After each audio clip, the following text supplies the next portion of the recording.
मला टेकू दिल्याशिवाय केळच राहत नाही. बरोबर. पण ही G9 जी व्हरायटी आहे त्याला टेकूची आवश्यकता नाही.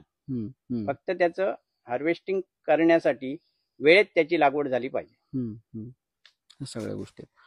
तर म्हणजे वाऱ्या वादळामध्ये थोडक्यात काय म्हणू आपण, ज्या कष्ट करणाऱ्याच्या पाठीमागे देव असतो.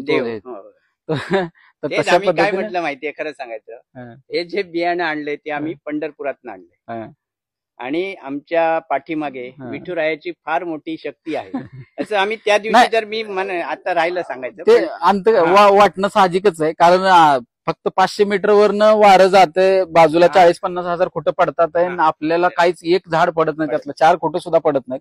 ही खूप मोठी तो श्रद्धेचा भाग आहे.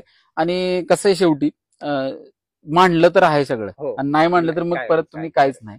तर शक्यतो माझा असं आहे, मी पण मानणाऱ्यातलाच आहे. आणि बरोबर त्या दिवशी म्हटलं विठुरायाची कृपा आहे आमच्यावर, नाही तर ते खूप मोठं नुकसान झालं असतं. म्हणजे आज मी पण येऊ शकलो नव्हतो, तुम्ही पण नका म्हणलं असं काय, ती बाग आता राहिली नाही, पडली सगळं.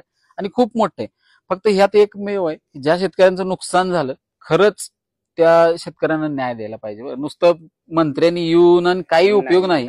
खरे ना खिशात शेतकऱ्याचे पैसे टाकायला पाहिजे. ते जे अडचणी आहेत म्हणजे ती